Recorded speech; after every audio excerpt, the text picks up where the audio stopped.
Hi, I'd like to welcome you in my studio and thank you for being here. At first, I'm not from English-speaking countries, so please forgive me any grammatical or verbal inconsistencies. I try to speak as clear as possible so you can understand my approach, fundamentals, and principles to draw. I want to introduce you the ways that I use to create an artwork you see in my content. But right now, I have some drawing to share with, so let's speak about it.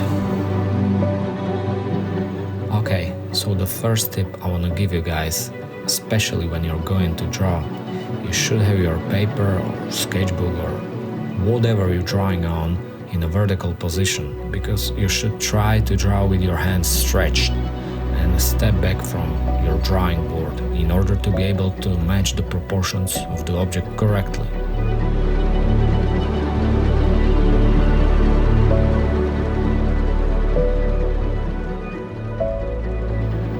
So as you can see, I start with simple shapes. I'm making my guidelines, so I try to catch the initial form.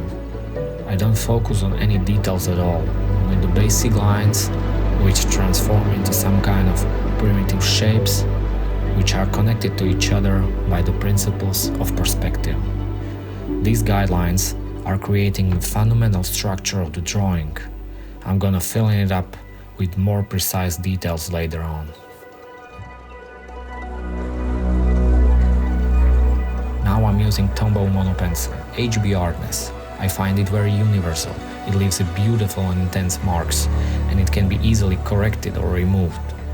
Then I use softer leads, B, 4B or even a 6B if necessary. This sketchbook is primarily for drawing, and the paper has quite rough surface. With softer leads you can achieve nice grainy look, like in an old photo. I used to use very sharp lead when I start, but later, as it grinds against the paper, I use its flat tip and pressure to create darker shades.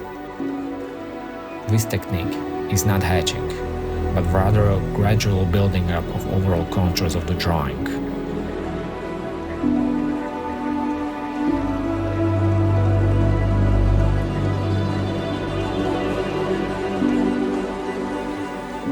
In this stage, I already have my sketchbook in a horizontal position.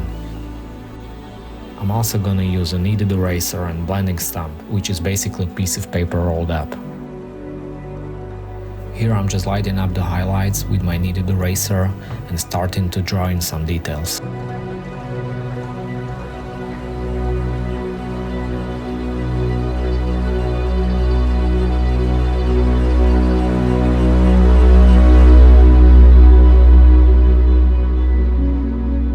The process of building a drawing should not be rushed. You have to reserve a few hours, otherwise you will end up with some sketches at most. I'm not saying that you have to draw a couple of hours every day. Certainly it's not even possible for everyone. What I say is when you want to make a solid drawing, there must be some time sacrificed. Even this drawing will not be completed in full detail. I will pay most attention to the upper left part of the head, or capital, and its spiral and neck. The spiral is a tricky one. You need to consider perspective, rotation, and proportions in the light. The other areas will live in low contrast and low level of detail.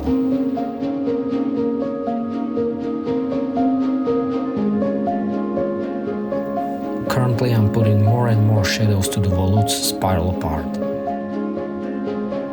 You see, I'm not pressing too hard, every stroke should be gentle, and when you need to increase dynamic range, just grab a softer pencil.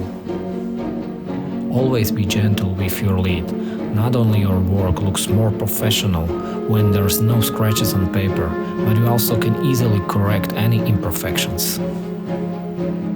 These notches are called flats. Frankly, I had the most struggle with them.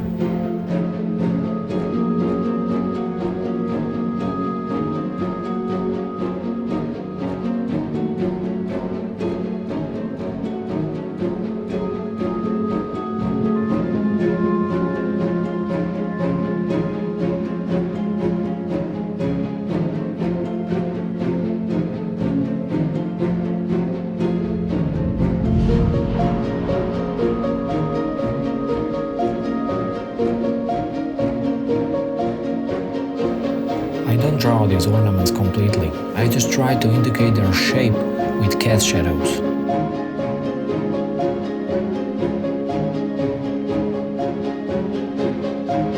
This blending tool is very useful if you want to soften a rough grainy look, and it also darkens the image a bit. To me, it brings more realism to the drawing, but my goal is not to create a hyper-realistic image. It's a work of art where you can see the strokes, the smudges, even the guidelines.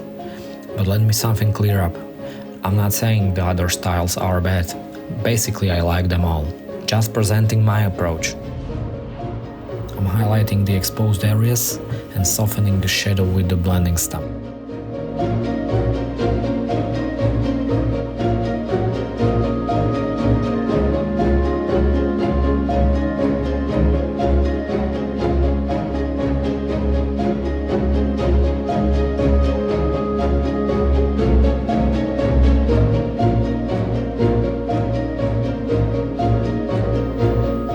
Just adding more detail, increasing the dynamic range, and adjusting the tonal value.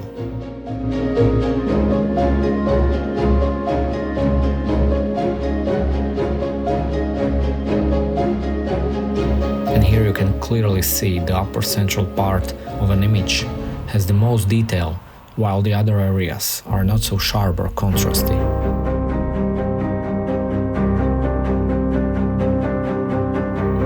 It's actually repeating same things over and over again until you're satisfied with the result.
This is it, my process of making the drawing.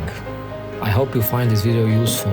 Let me know down in the comment section what kind of tutorial would you like to see next. Also, if you like this video, consider subscribing. It helps this channel a lot and brings you more content like this in the future.